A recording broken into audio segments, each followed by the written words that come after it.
Hello and welcome to this webinar all about formative assessment and feedback. My name is Cara Miles. I work for the Spencer Teaching School Hub and George Spencer Skit, and I will be delivering this webinar on behalf of the Derby Research School, which is supported by the Education Endowment Foundation.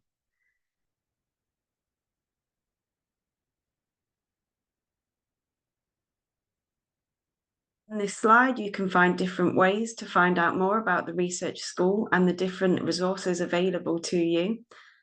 On X, you can see the handle there, the website, and there are many videos about all aspects of educational research available on the YouTube channel.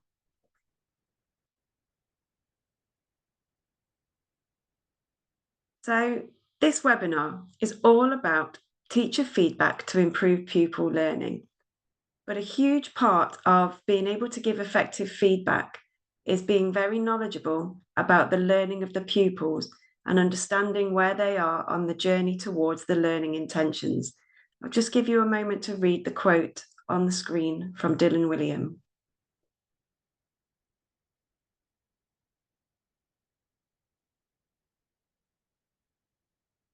So in this webinar, we will be talking about how we assess pupil learning alongside how we can give effective feedback to move pupils' learning forwards. During this webinar, I'm going to be talking about what the research says around feedback and assessment. We're going to talk about laying the foundations for effective feedback because much of that relies on that high quality first teaching. The 5 key strategies of formative assessment: eliciting evidence of learning, what makes good feedback, the feedback seesaw between which is better, verbal feedback or written feedback, and then at the end, thinking about how we can develop our school policy on assessment and feedback.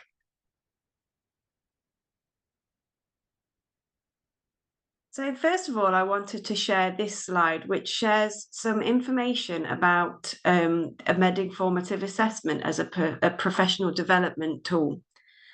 And it's a program which aims to improve pupil programs by embedding the use of formative assessment across a school. So it builds on existing evidence that formative assessment can improve pupils' learning, but that actually, in reality, it can be difficult to implement that consistency in approach across a school. Embedding this professional development program has quite strong evidence that it can add an impact of +2 months and isn't that expensive to implement. And the EEF evaluated the project in 2018, and you can find out more on the EEF website. Looking more specifically at feedback and how that can enhance pupil learning and help pupils to progress. Again, relatively low cost with strong evidence behind it, and it can actually have an impact of +6 months when done well. Because when done well, feedback supports pupil progress, it builds learning, it helps to address misunderstandings and misconceptions, and therefore it can close the gap between where the pupil is and where the teacher wants the pupil to be. This is such a crucial component of high quality teaching. But as we'll find out as the webinar continues, not all feedback has positive effects, and done badly, it can actually harm progress. Also, we can see there the implementation cost is low, but there is an opportunity cost that we'll have a think about when we talk about written feedback. So it's not a completely free thing to implement to get feedback right. And to dig behind this average a little bit more, we can see that feedback can have greater effects for primary school aged children than for secondary, although this gap is quite small. The effects of feedback can be high across all curriculum subjects, with slightly higher effects in maths and science. Low prior retainers tend to benefit more from explicit feedback than higher retainers. Although some studies have successfully demonstrated the benefits of digital feedback, effects are typically slightly smaller. And this is reference to John Hattie's research, where he does meta-analyses of lots of different research out there and evaluates all of those together. And he's identified that feedback is among the top strategies for improving pupil learning.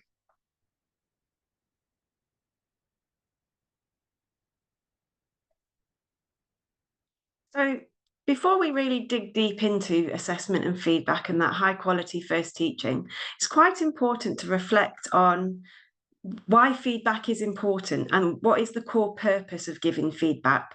And I always like to come back to Simon Sinek's golden circle, because we might be really clear in our assessment and feedback policy of how feedback should be given.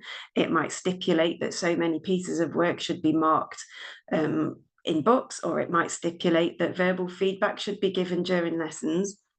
And we might be also clear on what we're giving feedback on in a lesson. But if we really think about why we're giving feedback, it might support us in really honing in on how and what we're doing. So it might actually influence the what and the how. So what is the core purpose of giving feedback? Are you clear on your school's what and how? Are you clear on what your policy says? Are all staff in the school clear on this? When does feedback work best for the pupils that you work with? What is your vision for feedback? How do you know if your feedback is effective? When is feedback less effective? So take a moment to pause the video and think carefully about what you understand and why feedback and assessment are so important.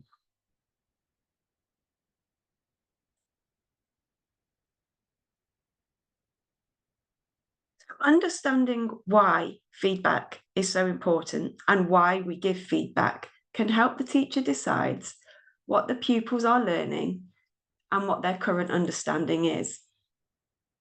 And once we know this, understanding why we give feedback can help us respond to pupils' prior knowledge, can help us to unpick pupils' misconceptions, and it can let us know how and when to introduce new learning. Might also then consider what further support a pupil might need, as that might go beyond just feedback from the teacher. It might entail feedback such as interventions or feedback through reteaching. So in the EEF guidance report, all about teacher feedback to improve pupil learning, the recommendations lay out how schools can best implement feedback and learning across the curriculum. The first recommendation talks about laying the foundations for effective feedback. And we can break this down. We can think about providing high quality instruction first, and then including the use of formative assessment, the strategies of which include setting learning intentions and assessing learning gaps. And this one sentence gives us 4 things to think carefully about, which we'll be moving on to in this webinar. So we're first going to think about high quality instruction. What does that look like? How do we know if that is of a high quality in our schools? We're going to think about the use of formative assessment and how this might be done. We're going to think carefully about learning intentions and why being very clear about them is so important. And then we're going to think about how we can assess the learning gaps of the pupils.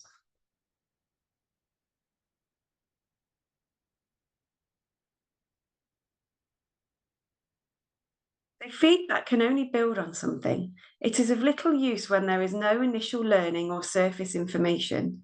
Feedback is what happens second. And this quote really summarizes how important it is that before we start thinking about giving feedback to move pupil learning on, we're really making sure that the first teaching that the pupils are getting is of a very high quality. Are they getting the best deal before we are giving that feedback? And there are many guidance reports from the EEF about high quality teaching within specific subjects and different phases. For example, the literacy guidance reports we have right down from early years up to Key Stage 4 and secondary schools. We have maths, we have science, we have metacognition, we have pupil behaviour. So there are so many guidance reports that can support us. But so much of what we do relies on this memory model and how the memory works in the learning process. So when we're thinking about high quality teaching, we can't ignore the implications of cognitive science. We know that learning requires information to be committed to long-term memory. So when we're thinking about assessment, are we assessing their working memory? Are we assessing their performance in a lesson? Or are we really assessing what it is that they have committed to their long-term memory?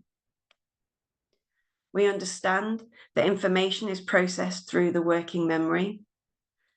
Are we supporting that encoding into long-term memory? Are we supporting pupils make connections between what they already know and what they're learning? Are we interrupting the forgetting? And we also know that the working memory has limited capacity and can be overloaded. With this model of memory, we know that pupils do not learn everything that we teach them. And actually, what they do learn from what we teach isn't always predictable. And this is why assessing them throughout lessons is so important. This model also helps to inform us that good teaching starts from where the children are and not from where they should be. And assessing pupil learning is so important in helping us to understand where the pupils actually are in their learning and not where we expect that they should be based on what they've been taught before. Retrieval makes memory stronger, and the harder it is to retrieve, the more we have to think about it, the better the impact on the long-term memory. So we know that learning is hard, it requires hard thinking. And so is our assessment really digging deep into that long-term memory? Is it digging deep into the understanding of the pupils? Are we asking surface level questions in our assessments? Or are we really probing their understanding and making them think and making them build those connections? We also know that students typically need to be exposed to learning at least 3 to 5 times before it has a high probability of being learned. So our assessment can actually be a tool in interrupting the forgetting and strengthening the learning.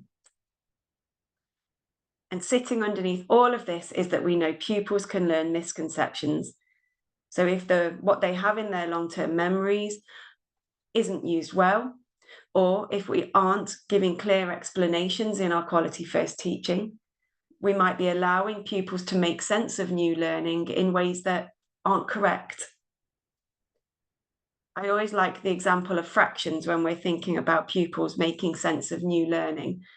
Whereas if I'm teaching a group of pupils and I tell them that 1/2 is greater than 1/3, and I don't provide any visual representations, then I know that some pupils will really question this because they understand in number that 3 is greater than 2.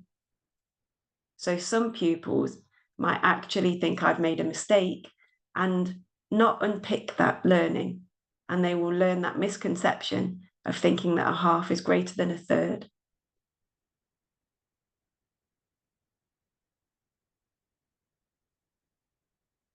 In the guidance report, in the effective teacher feedback guidance report, it talks about strategies that teachers can use to ensure that they are teaching effectively. Feedback alone will not provide pupils with a full understanding of the knowledge, skills, and concepts required, and so initial teaching is crucial. I'll give you a moment to just pause the video and read through those strategies.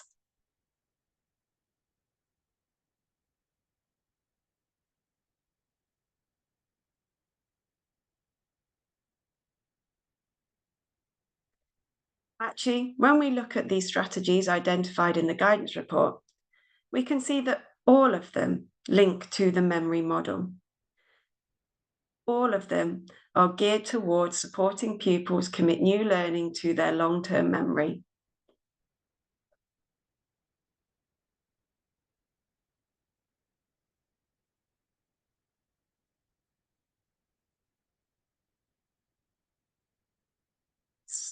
Audit tool is from the secondary science guidance report.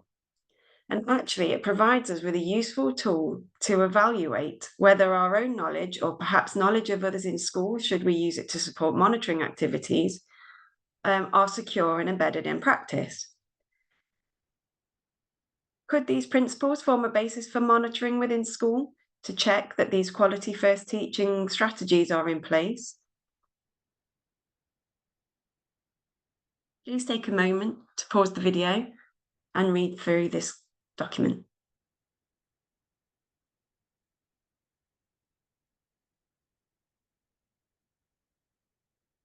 So moving on to formative assessment, there are three aspects to this in the feedback learning and feedback cycle. So first of all, we want to think about, where is the learner going? And this is where our learning intentions come in. We need to be really, really clear on that core aspect of the learning that we want the pupils to take away. This is going to inform our assessment, because our assessment is going to be completely geared up to where we want the learner to go. How the learner will get there very much depends on where the learner is now. So I need to be very clear using my assessment strategies of the knowledge that the pupils have, remembering that this might not be what we expect it to be. If I'm clear on where they are now and where I want them to go, I can use feedback to help close that gap to know how they're going to get there.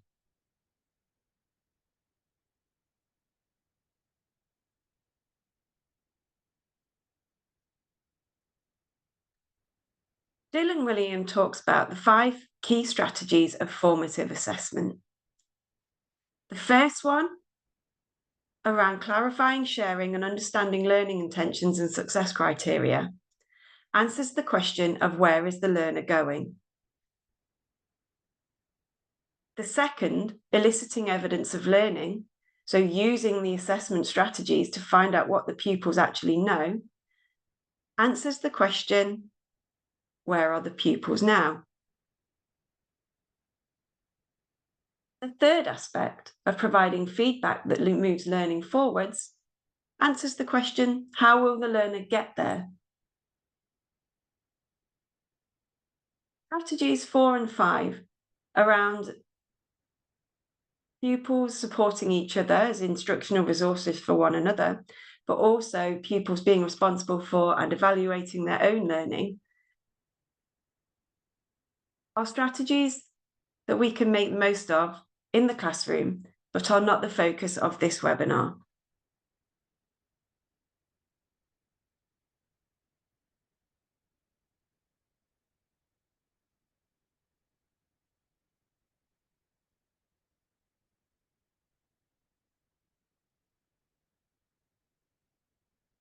So we're going to start off thinking about learning intentions and where is the learner going.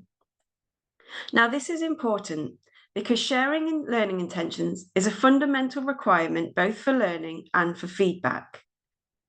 Knowing the core learning intentions rather than just the activity allows for greater application and deeper understanding, but also knowing where we can target our questions, where we can target our assessment. And developing good learning intentions isn't actually easy, and it's something that we do day in, day out, and it might actually be something that's not as effectively done as we might first think in schools. It's one of those things that seems quite simple, but actually can be more complex than it appears. Dylan Williams says, if you don't know where you're going, you'll never get there. He thinks about learning intentions as meaning What do we want all students to know and be able to do? And in the detail, this means spelling out what knowledge, in any of its forms, they should have and how they can apply this knowledge in new contexts. Having clear, focused learning intentions can help pupils self-assess. It can help the teacher to focus on the core knowledge and skills rather than the task completion, because it's very important in that high quality first teaching that we are focusing on the learning rather than we're focusing on the performance in the lesson. We can target our feedback towards meeting that learning intention. We can question to draw out learning towards that learning intention, or perhaps probe thinking or promote thinking towards that learning intention. But crucially, it can also help us to maintain focus and avoid overloading the pupil's working memory by diverting away from the core learning in the lessons. But take a moment to pause the webinar and have a think about, where can we go wrong with learning intentions? Can cause learning intentions to be less effective.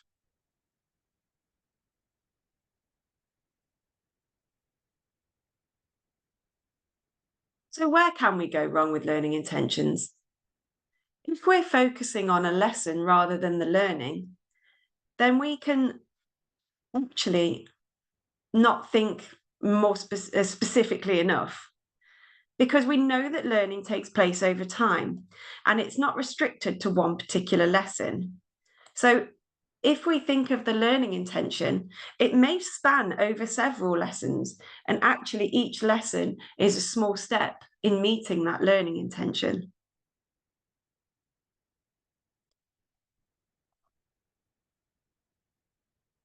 Sometimes learning intentions can focus on the activity that the pupils are completing or the tasks that are being set for them, rather than what they should be learning.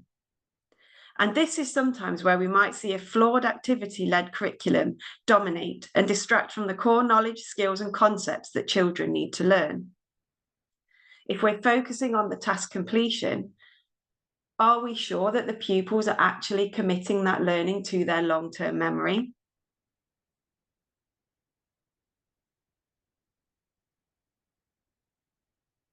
Sometimes learning intentions may be too difficult or too easy for the pupils, so there are challenges and difficulties that are not desirable for the pupils' learning. What we present to students needs to be accessible, but also challenging to ensure that there is new learning. We need to ensure that the learning intention isn't too broad, that it's building on prior knowledge.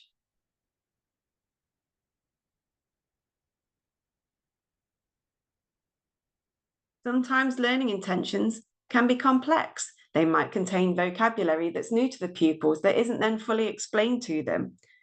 So using complex language which children do not understand, there can be a temptation to include too much information and content that makes the learning intention overcomplicated.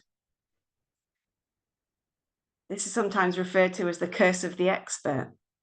As being much more knowledgeable than the pupils, sometimes we can assume knowledge that they may have.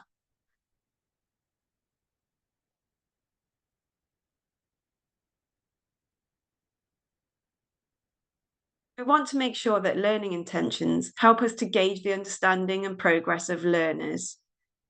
We need to move away from checking to see if learning intentions have been achieved at the end of the lesson, and actually use that information to inform the next steps. And the ways that learning intentions can be shared with pupils can sometimes be used as an engaging activity, such as anagrams or I don't know, activities where the pupils have to try and guess what the learning intention is. But actually, is this a useful use of time? Is it wasting precious learning time? Perhaps starting lessons with regular retrieval practice would be a more valuable use of the beginning of that lesson. Actually, there is limited research on specific techniques for setting and sharing learning intentions. There are some suggestions that there are ways that might be best, and you can find out more about that in the guidance report. And Dylan William gives some activities on page 15, such as strength and weakness discussion, modelling work, what not to write, designing questions, and choose, swap, choose. And much of these gear towards understanding success criteria and how pupils can be successful in a lesson. So this might be a useful activity to carry out in school. Have a look through planning or through pupils' work to look at the learning intentions. Are they clear? Is the content and language crystal clear for every member of the class? And when we say every member of the class, that's all pupils, regardless of their prior attainment. Are they specific? Do we know and do students know exactly what needs to be learned and how it's going to be learned? Are they desirably difficult? Is the level of challenge provided by the learning intention desirable for all learners? And are they decontextualized? Are they focused on the learning and not the task? From that learning intention, is it really clear what the key skill or key knowledge is that the pupil's learning that's transferable to other contexts?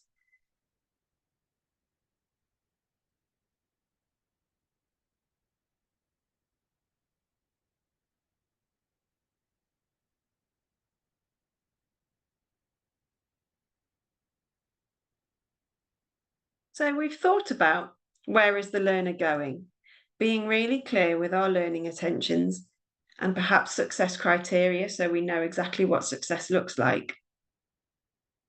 To thinking about where is the learner now. Before I said that this is making sure that we are very clear on what the pupil knows and not what the pupil has been taught, because we're very aware that sometimes the message we've sent isn't always the message received. And great teaching starts where the pupils are, not where they should be, and not where we think they should be.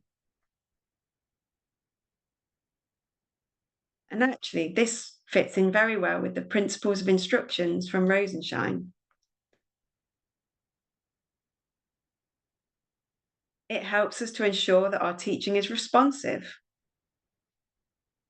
that our instructional teaching is interactive, because we have to get that feedback from pupils all the way through the lesson to know how well their schemas are building and to know how much is becoming fluent, is becoming automatic in their long-term memory, or aspects that they might still be grappling with.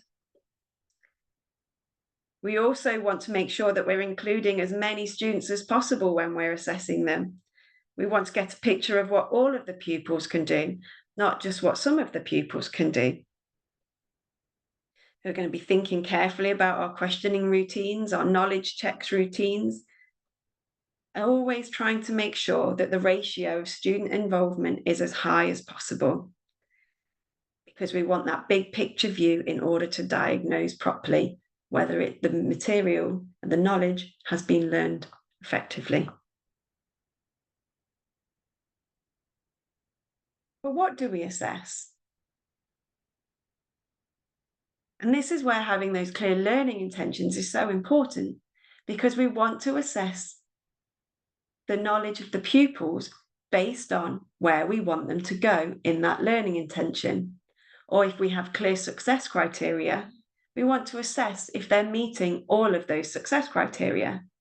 And we can think about that critical knowledge, those core building blocks of knowledge, or those core skills that we need the pupils to have before we can move on in their learning. So that critical knowledge is the key piece of subject knowledge that pupils need in order to have a complete mental model. It's the concepts they need to understand and be successful in future parts of the curriculum. So, are we checking regularly that the pupils have those core building blocks that they need in order to master the next steps? Are we ensuring that each step has been learned thoroughly before moving on? because we know if we move on too quickly, we're going to be building on wobbly foundations. And there are a gazillion ways that we can elicit evidence of learning, that we can check what the pupils know. Because what we want to do is make that invisible long-term memory visible to us. We want to be able to see what the pupils are thinking, what's in their long-term memory. And we can't do that unless we get them to show us. And here are just a few examples of things that we can do. We can think carefully about our questioning. We can use cold call. And the walkthroughs, the teaching walkthroughs, are really useful tools for all of these different things on making sure that we are implementing things consistently in classrooms and making sure that we're doing them with all the small steps of them correctly.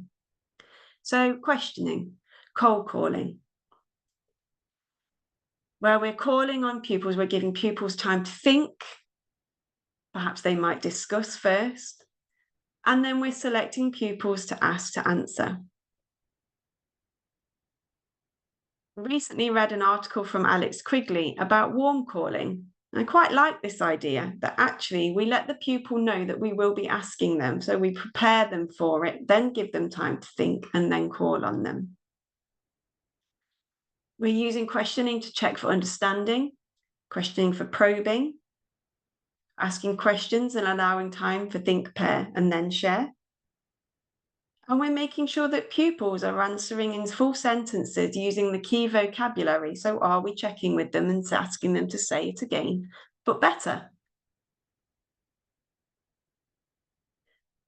Are we thinking about all pupil response systems? The things that we can do to get all pupils to answer questions rather than just calling on one or two pupils, trying to avoid hands up. There's RAG systems. So there's cards, key rings, cups, different ways that pupils can answer questions by signalling a red, amber, or green response. Mini whiteboards should be out in every classroom. Online quizzes, for example, Kahoot or quizzes. Hinge questions, where at key points in the lesson, we want to know if the pupils understand the concept or have that core knowledge before moving on. At that hinge point in the lesson, we're asking a question to check that. Quite often, hinge questions are multiple choice, where there are several possible responses, and we think about right answers, right answers, and plausible answers when we're asking those multiple choice questions. We're not making the answer too obvious for the pupils, and that we're popping misconceptions within those choices so we can really check to see if the pupils have that learning. Choral responses, where the class respond together. Exit tickets, before you leave this lesson, you must answer this question. I need to know if you've got this knowledge before you leave. Carefully designed tasks. And carefully designed tasks can be super duper useful to make sure that the pupils don't have that surface level knowledge. And in the guidance report, Dylan Williams shares an example of apostrophes. So if I asked a pupil, when do I use apostrophes? Then they might be able to tell me, because they have that understanding that apostrophes are used for possession, for omission, etc. But actually, if I give them 4 sentences where apostrophes have been used or apostrophes could be used, and I ask them, are these apostrophes correct, or could you add the apostrophes to these? I'm not just checking that they've learned to a rote response for what is an apostrophe, but I'm actually seeing whether or not they can use them effectively. So I'm really understanding if they are able to apply that knowledge. It might be through homework. It might be through comparative judgment, where we have a level of this is an expected one, and is this falling below or above, for example, in writing. And it can be through looking at the pupil's work during independent tasks or group tasks. So we've thought about where is the learner going, having those real clear learning intentions that are decontextualized, knowing the success criteria, knowing this is what will happen if the pupils are successful. And we've thought about ways that we can assess them. Where is the learner now? So now we're going to think about how is the learner going to get there?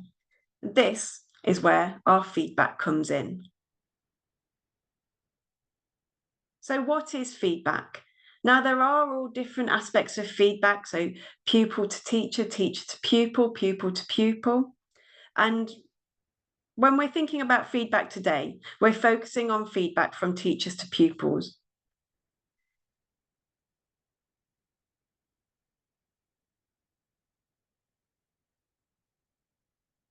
We're thinking about information given by a teacher to pupils about their performance that aims to improve learning. And when we're giving feedback, teachers have a range of decisions to make and can provide feedback in a variety of different ways. We need to think carefully about the feedback. Is it focusing on the different content?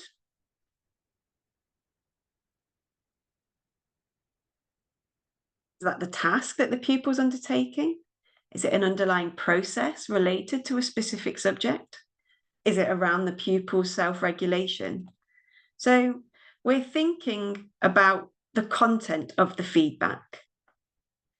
We need to think about the people. Who are we giving the feedback to? Are we giving it to the whole class? Are we giving it to small groups of pupils, to specific groups? Or is it feedback that we're giving to individual pupils? We need to think about the methods. How are we giving that feedback? Are we giving it verbally? Are we giving it in writing as written comments or scores or marks? And when are we giving the feedback? The timing of the feedback. Because feedback can be given at different times. It could be given in the moment during a lesson. It could be straight after the lesson, or it could be delayed sometime after the lesson. So when we're thinking about feedback, these are the things that we could be focusing on or should be focusing on. The content of the feedback, what is it aimed at? The people we're delivering it to, is it whole class, individuals? How we're giving the feedback. Are we giving verbal feedback? Are we giving written feedback? How detailed is that? And when are we giving feedback? The guidance report in recommendation 2 talks about appropriately timed feedback that focus on moving the learning forwards. Give you a moment to just read the bullet points under recommendation 2.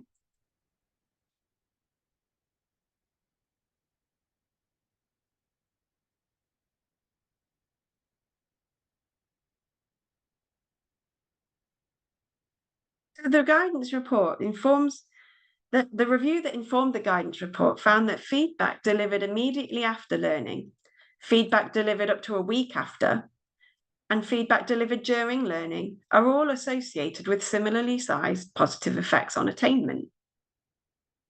And actually, all of the evidence pointed towards the most important thing being the teacher's judgment is what should decide when feedback should be given.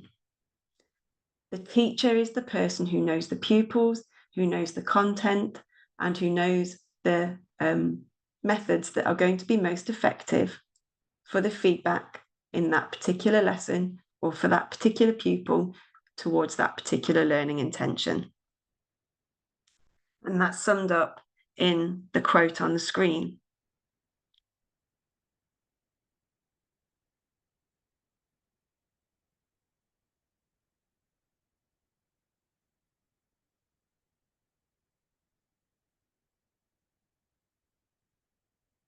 So the evidence regarding the timing and frequency of effective feedback is actually inconclusive.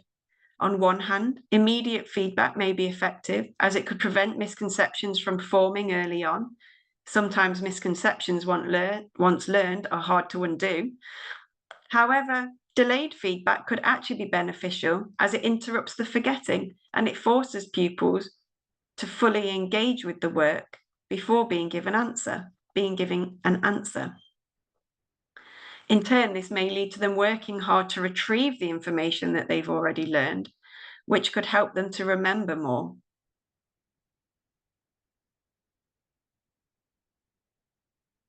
So just take a moment to pause the video and have a think about, what does your policy say in school? Does it actually state a frequency on how often we should be giving feedback? Or is that decision left to the judgment of the teacher?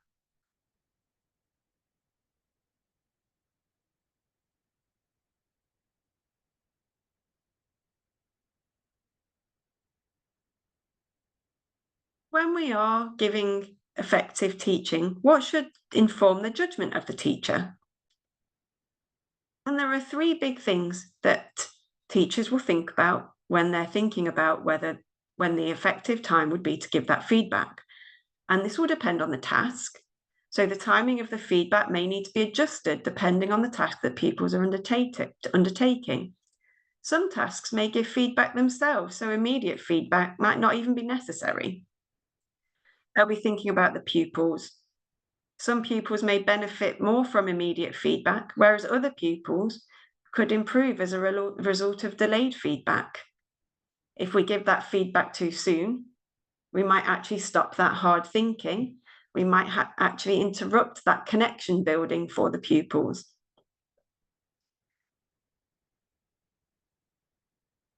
And also, it might be class that impacts when we give the feedback. So, for example, upon setting a task, a teacher may notice early on that a particular misconception or gap in knowledge has arisen across a large proportion of the class. And actually, when we're assessing them using those assessment strategies, we might realize that the whole class needs some feedback. And knowing that that might come in the lesson, in a mini plenary, for example, rather than waiting till after the lesson. So who we're giving the feedback to, whether it's individual or for the class, that timing of that feedback is going to be really important. The teacher may decide, actually, this has to be a new lesson, this has to be a complete reteach tomorrow.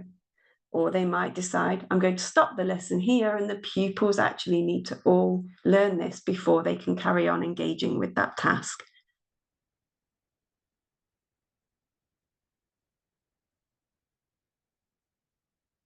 So the timing is left to the best judgment of the teacher. But also, we want to ensure that that feedback is focusing forwards. What is important is that that feedback is moving the pupil forwards, that it's targeting a specific learning gap, it's identifying how pupils can improve. And in order to do this, we can think about the task, the subject, and self-regulation strategies. So feedback that focus on the pupil's task, on the particular subject, or on self-regulation strategies are more likely to move learning forwards than feedback that engages the ego or is personal to a pupil. So compared to the timing of effective feedback, the evidence on what to focus feedback on is actually a clearer message. Feedback should focus on moving learning forward, targeting that specific learning gap identified by the teacher and ensuring that a pupil improves. High quality feedback can focus on the task. So when we're thinking about feedback around a task, are we giving feedback that can be transferred later? Are we trying to improve that piece of work, or are we trying to improve the pupil's learning and understanding so that they can improve that piece of work? An example of this might be if I was marking a piece of writing and I was to identify that this pupil isn't using capital letters correctly. If I give them feedback on that task of just to say, you need capital letters here, here, and here, am I encouraging the pupil to think about why they need capital letters there, and there? If I was to say to the pupil, I can see that you haven't used capital letters for proper nouns, or you haven't used capital letters to start your sentences. Can you go and pop those capital letters in where a new sentence has started? I'm encouraging the pupil to think about why they are using capital letters, and this will then improve their learning on future similar tasks. I'm making them think about why they're using capital letters, so when they do their next piece of writing, they will have learned, and I will have given that feedback that we use capital letters to start sentences or for proper nouns.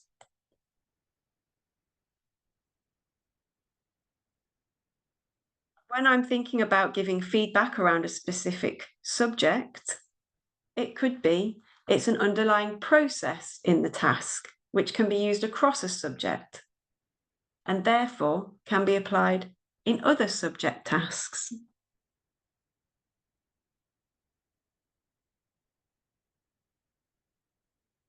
Might be that I'm giving feedback on the pupil's self-regulation. Am I encouraging them with my feedback on how they can better plan for an activity, or how they can monitor their own progress, their effort levels? Am I encouraging them to evaluate their own learning?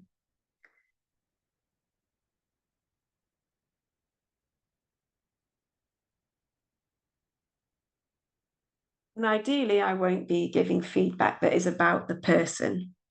So, for example, if I was to tell a pupil that they were a talented mathematician, I'm not giving them anything specific that they can do to improve at maths, and I might actually make them feel overconfident and have a negative impact on their effort levels. Giving feedback around personal qualities can often make those personal qualities feel permanent, and they're very general and don't allow the pupils to really engage and think. Because what we want to do with our feedback is to encourage the pupils to think hard to support the learning process. Because feedback needs to promote thinking. We don't want to react. We don't want pupils to react emotionally or to disengage them. In the guidance report, where it talks about these ways that we can give feedback to move learning forwards, there's a really useful grid, and it has examples for Key Stage 1, Key Stage 2, Key Stage 3, and Key Stage 4, where I might give feedback focused at the task, the subject, or the self-regulation strategies. So take a moment to pause the video and have a little look in the guidance report at that table for examples from your key stage on what this might look like to give feedback based on the task, the subject, or self-regulation strategies.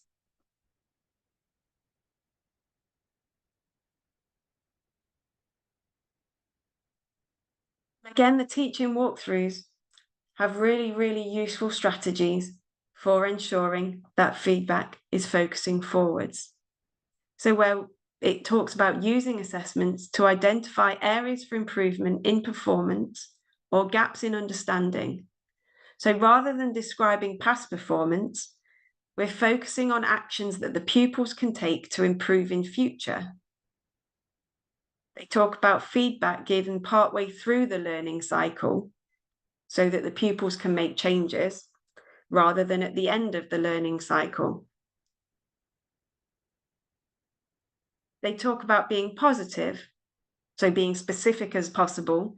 For example, not saying write a better conclusion, but actually, what could we do to write a better conclusion? They talk about matching the message to the student. Feedback only works if students trust it. They need to have personal relationships with that teacher so that they can frame feedback in a way that is well received. Avoiding sat-nav syndrome. So we're trying to give prompts to students to support them to work independently.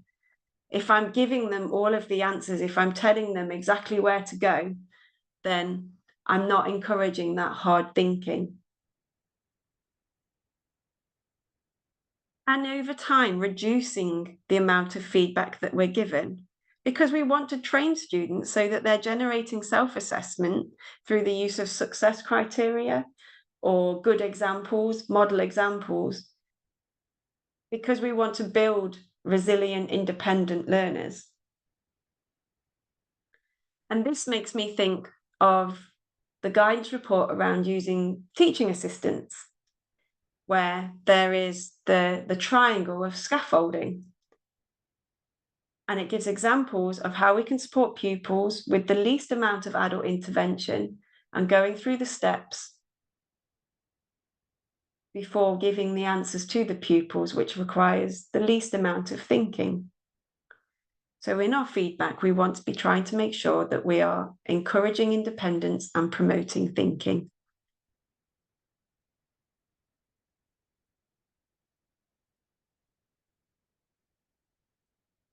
There's also a nod to the metacognition and self-regulated learning guidance report, where there is much more information about metacognitive knowledge, so the pupil's knowledge of themselves, of the task, and of the strategies. So we are giving that feedback around planning, monitoring, and evaluating. So I would recommend refamiliarizing yourself or familiarizing yourself with this guidance report to support feedback that can improve and focus on metacognitive thinking and learning. So we've talked about recommendation 1 from the teacher feedback guidance report, where we are ensuring that feedback is building on high quality first teaching and really knowing what the pupils know and not assuming where we think they should be.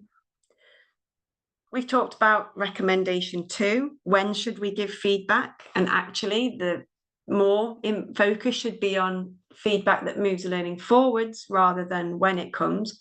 But actually the when it comes is dependent on teacher judgment, as they know that the pupils best, they know the task best. And the third recommendation talks about planning carefully for how pupils will receive and use the feedback. So I'll just give you a moment to read through the bullet points.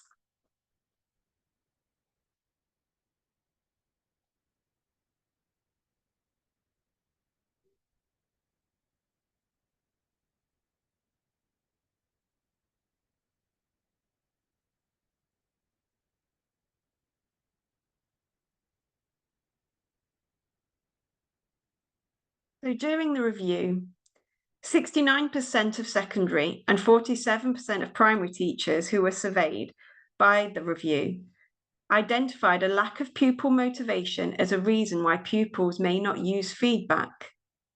A further 49% across both groups stated that pupils declaring, "I've done this piece of work, it's over," prevented pupil use of feedback.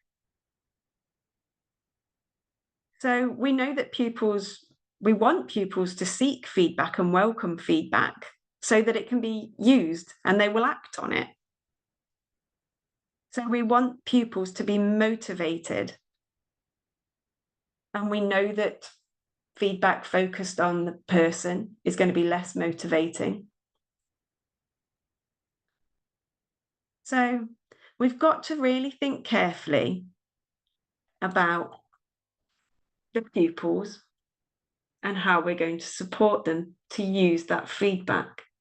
And it might be affected by their confidence, by what they already know or don't already know, or how they feel in a particular subject. The relationship with the teacher is going to be important. They have to have that trusting relationship. And we've got to think about their working memory. How am I going to deliver this feedback for a pupil who might have limited working memory? If I have quite a lot of detailed feedback and I give that verbally, are they going to remember everything that I've said to them? So when we're thinking about the pupil in feedback, we're thinking about, are they motivated? Do they want this feedback? Am I cultivating a classroom where pupils do seek feedback and it's safe to get feedback? Am I giving feedback that's appropriate for a pupil who is not confident Am I supporting that confidence? What might be better to focus on for a pupil who lacks confidence? Have I built the trusting relationship with the pupil? And will the pupil remember the feedback that I'm giving to them?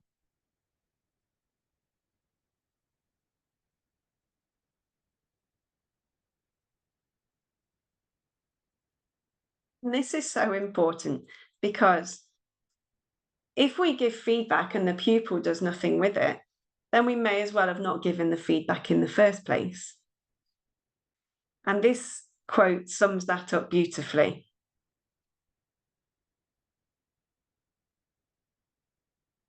Actually, when we're giving feedback, who's working harder? And it should be the pupil. If we're working harder than the pupil, then that feedback isn't going to be effective.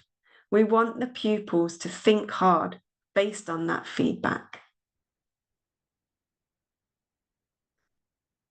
This leads us into the feedback seesaw, because historically, when we're thinking about what feedback is best, the debate has often been around whether it should be verbal or written feedback.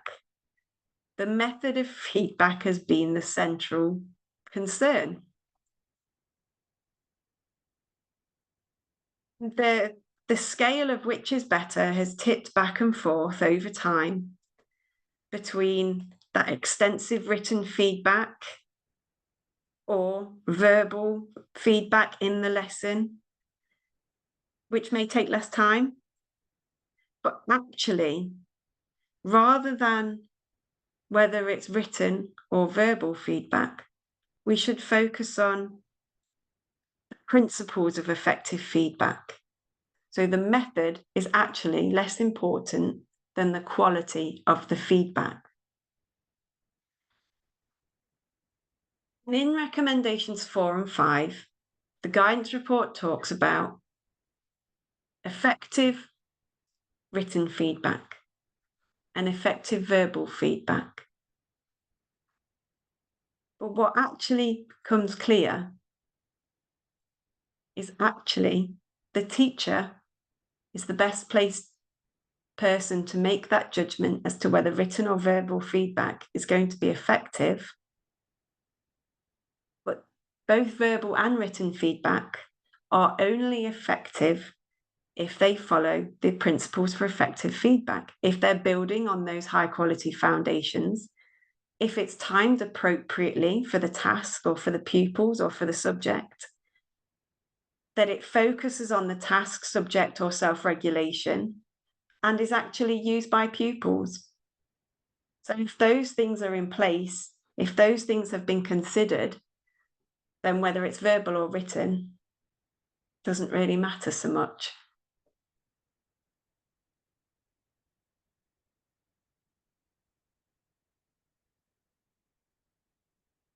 So just take it to pause for a moment so that you can read through the 2 recommendations.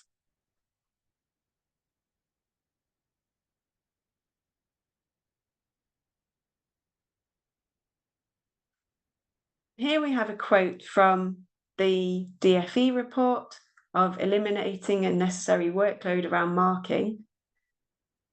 And it does say again that teachers, as long as clear about what they are trying to achieve and the best way to achieve it, they are the best person in deciding what is appropriate.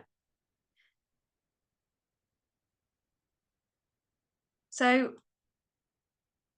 take a moment to pause the video and think about what the pros and cons are of verbal and written feedback.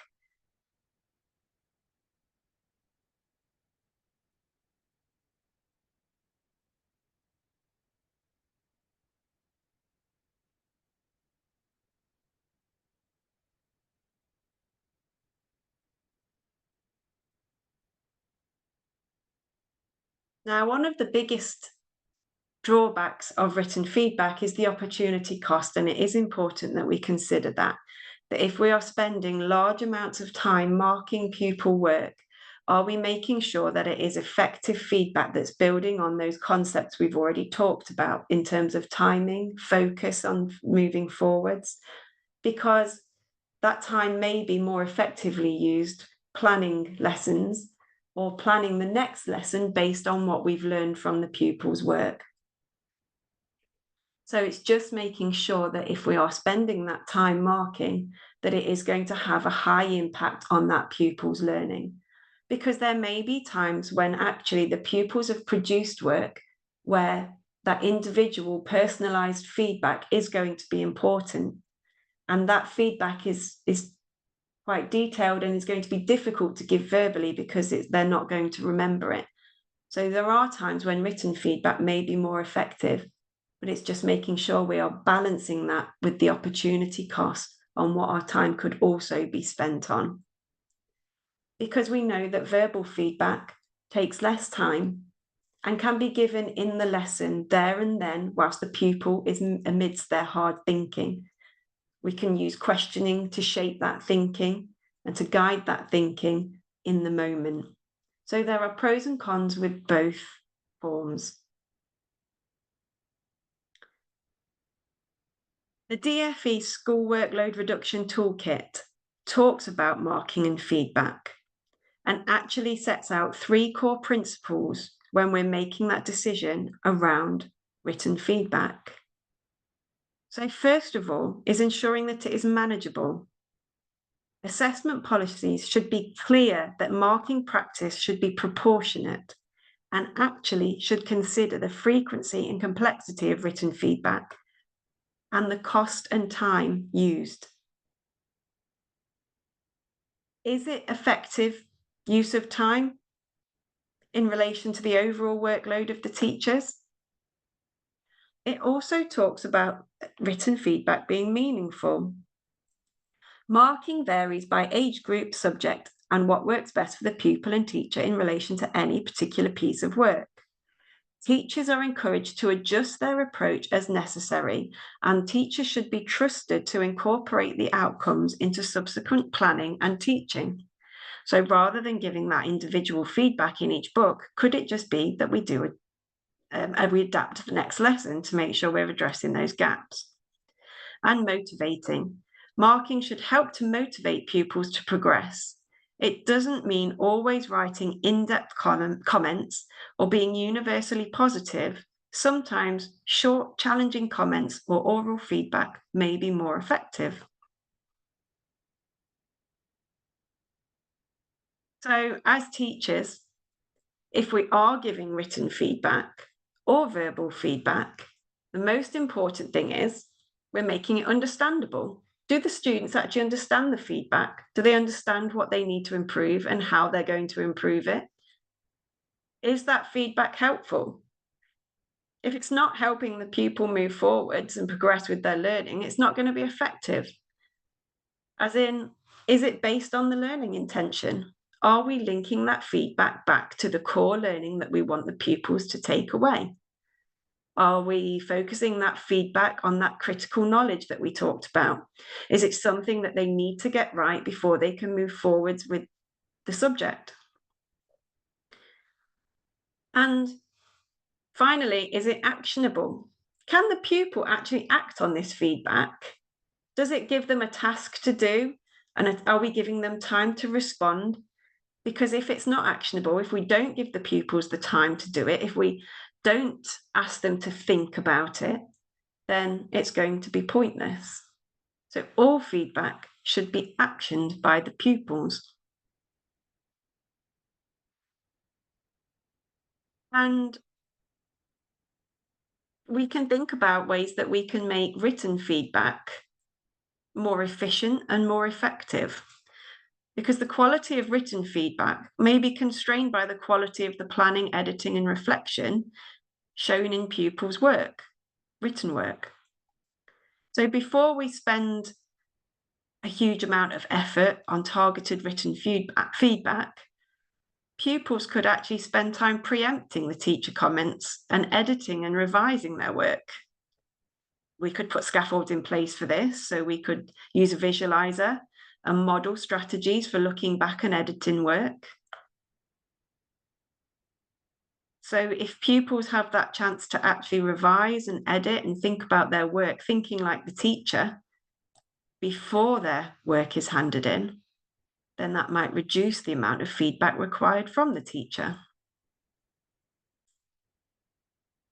So, are we encouraging the pupils to think like the teacher before handing their work in, thus reducing the amount of written feedback required?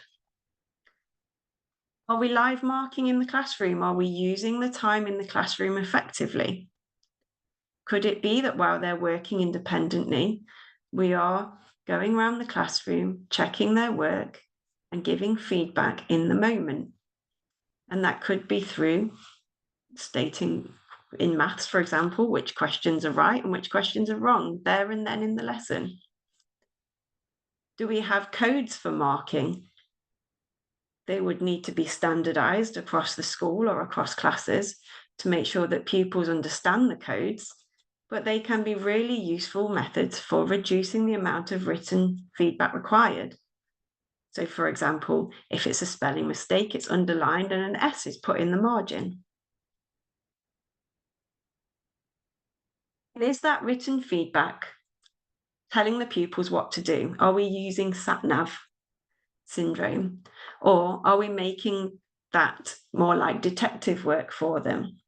So what this might mean is, for example, in writing, we could say, oh, in this paragraph, I've spotted that there are 2 commas missing. Can you go and find where those commas should be? So we're encouraging the pupils to think about it. In maths, it might be the pupils have done a set amount of questions, and rather than saying which ones are correct and which ones are incorrect, you say, right, there are 2 incorrect questions. Can you go and find them? So we're making them think. We're making them learn, remember.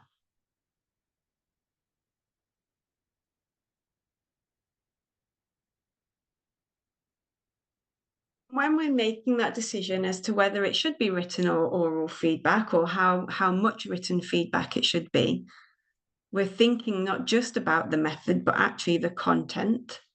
For this task, is written feedback going to be most useful?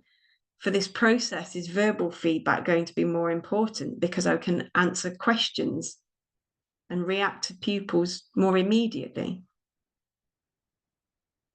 If it's feedback for the whole class, verbal feedback is going to be more helpful because I can do a reteach. Am I writing the same comment in 30 books where I could just actually teach that concept or make that correction the next day with all of them? And if it's during the lesson, verbal feedback might actually be more effective than trying to mark the work with the pupil there. Actually, one way we can reduce written feedback and the opportunity cost associated with it would be through whole class feedback. And what this would require would be taking in the books, reading all of the books, but then really focusing in on a sample of perhaps 10 books and looking for common themes. So in that sample of 10 books, I'm looking for common themes and I'm making notes on ideas that I need to address in the classroom. So am I finding particular misconceptions from looking through the books? So rather than writing individual comments in the books, I have a whole class feedback sheet or anything like that, a pro forma that I might use to record comments on misconceptions, basic skills errors that are coming through as a common theme that I may need to reteach. It could be actually ratio of pupils who've understood the content to pupils who haven't understood the content, and is this something I need to reteach tomorrow? Are there particularly good examples that I can share of the work that highlight the success criteria or have been particularly successful? Are there any presentation elements that are coming through? Any common spellings that are coming through? So you can start to identify patterns and themes that can then be taught and addressed with the whole class.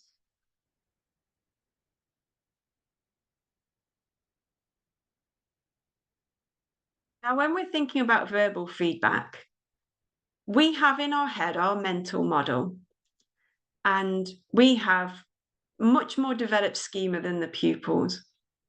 And when we give verbal feedback, We are trying to make what's in our schema visible to the pupils. We're explaining it to the pupils. Now, the pupils have limited working memory, and they may not remember what it is we've said because we're making our schema visible in a transient way. So once we've said it, it's disappeared.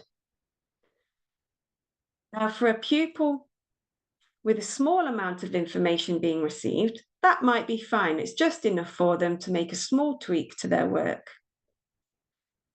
But if I'm giving more detailed, perhaps longer feedback with 2 or 3 elements for the pupil to think about, how likely are they to remember that? How likely are they to be able to understand each element if they're trying to think about all 3 at the same time? So verbal feedback might not actually be the most appropriate all of the time. So if we're giving verbal feedback, perhaps it's longer, how are we going to support their working memory? Am I going to give them notes to help them? Am I going to do bullet points or a post-it note or ask them to make notes as I'm giving that verbal feedback so that it's not forgotten?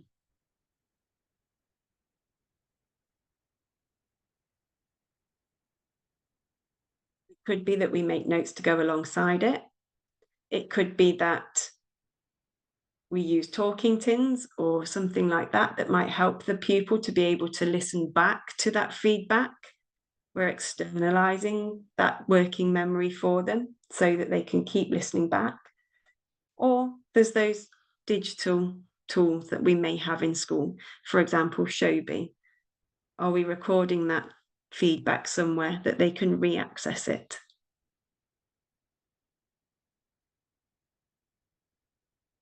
So we've thought about actually what the EEF talks about in terms of giving good feedback. We've talked about building on high quality first teaching and the importance that that has to be right because feedback will be completely pointless unless the pupils are getting that high quality instruction in the first place. We've thought about who's receiving the feedback, when the feedback should be received. We've thought about focusing feedback on moving learning forwards. We've thought about written versus verbal feedback. And in this last section, we're going to have a think about how we make feedback a school policy. How are we going to exemplify feedback and the principles for effective feedback so that everybody in the school is using it in the best way possible? So take a moment to read the bullet points on the screen.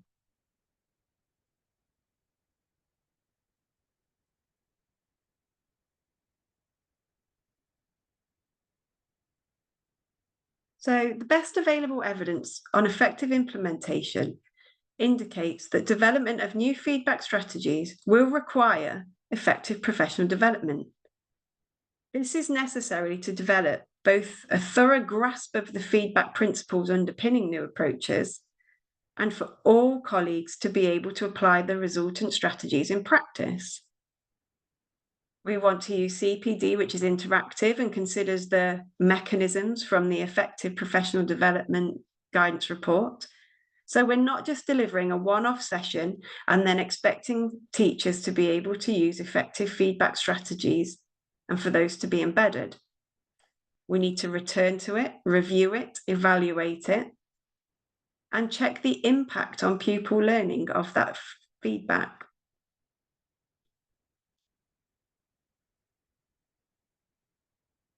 An important driver that will support your teachers and steer practice will be the school feedback policy. And this should provide a formal set of expectations for how feedback should be delivered and where teacher judgment is important.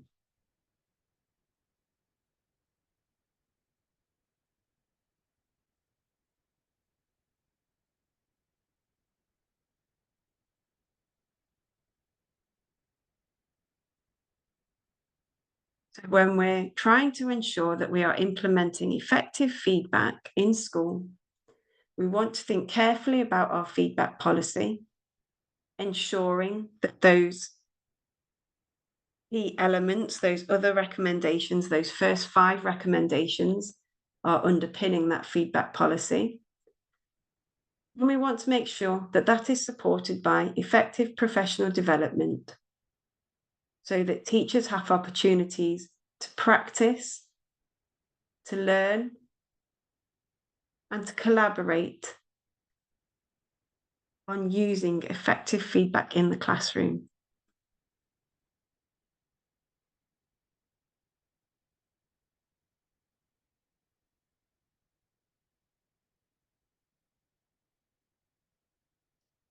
And to support with the development of a policy, the feedback guidance report provides this alphabet model with A, avoiding the overspecification of the wrong things. The policy should share what effective feedback is, but remembering that teacher judgment on the timing and the method of feedback is vital. There should be a key balance of what you need, so the principles of effective feedback, with what you don't need, the frequency, method, and surface level features such as coloured pens and stamps. We want to make sure that there's a consistency in understanding over what will make feedback effective. On B, being clear on the purpose. At the start of this webinar, we shared the Simon Sinek's golden circle, and we talked about the why. And that is so important when we are thinking about our policy. Effective feedback should be focused on enhancing the learning of pupils, on promoting their thinking and interrupting their forgetting, not to make judgment about a teacher's performance or to match parents' expectations. So if we do get to the end of a lesson and the pupils haven't understood that concept, the purpose of knowing that is for that teacher to then reteach that material the next day. C, costs associated with feedback practice need to be carefully considered. We talk about the opportunity cost with feedback, especially those written methods. Why are we asking for those written comments? Is it purely an evidence gathering tool that feedback is happening? Or is it because we know that that's the most effective way to move pupil learning forwards? How else could that time be spent? What would be the impact of teachers spending more time planning and less time marking? We want to think about the use of time-efficient methods. As discussed, the exact method used should be decided by the teacher, but the policy could actually offer suggestions for how to make the methods more manageable.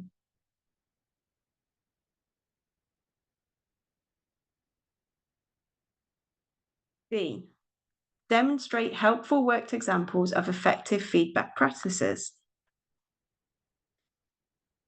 Don't assume that teachers know what good practice looks like.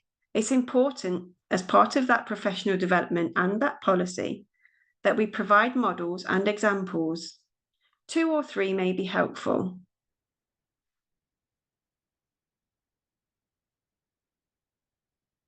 So using worked examples will really support staff in implementing effective feedback. Asking staff to observe in classrooms where verbal feedback is used effectively, using this to discuss in professional development sessions, all of this will support the implementation. This might include discussions in different subjects. What does this look like in English? What does this look like in maths? What does this look like in science? E, expectation management of pupils, parents, and teachers matters. Pupils should value feedback on their learning. Are we communicating with them why it's important to them? Do they understand why feedback is going to help them? they understand the changes in policy if there are changes? Do parents understand the changes in policy? Parent expectations when they see their work at parents' evening, for example, if they're clear on what the school policy is, then those expectations will be pre-managed. If we're using codes, do pupils understand the codes?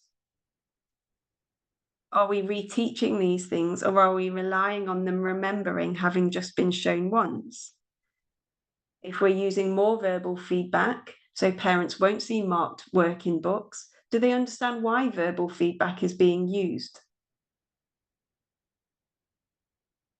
Now, all teachers understanding the expectations so that they can align their feedback practices with the ideals of the policies.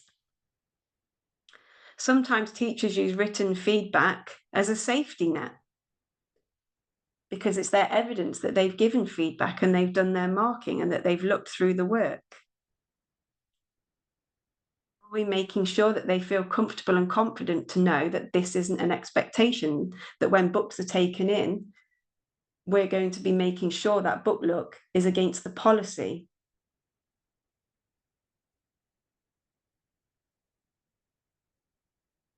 Feedback policy that explicitly secures that for teachers, they can exercise their autonomy and professional judgment, is going to support them in not relying on that crutch of marking. And F, focus on the foundations of learning. Feedback does not exist in isolation. It has to be rooted in the firm foundations of effective instruction, as pointed out in recommendation 1. Any school feedback policy should therefore be sensitive to the characteristics of effective instruction that we shared earlier in the webinar and how they may vary by phase and subject. And when we're thinking about the content of that policy, are we coming back to the recommendations?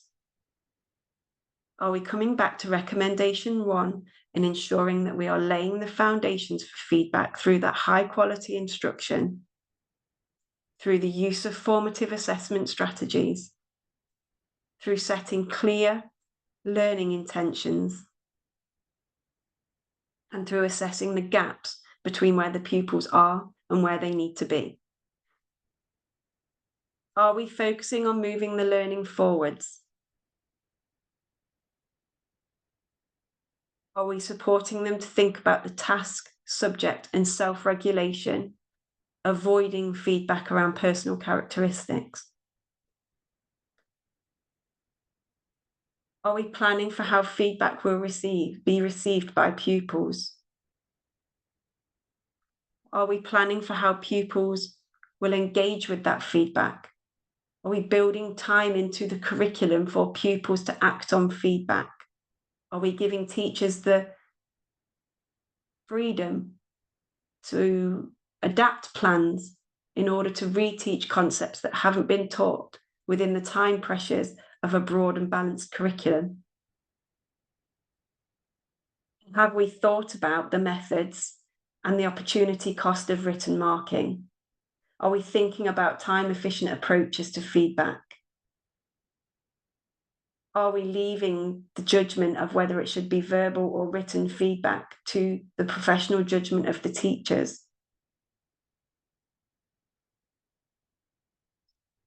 Thank you for watching this webinar today.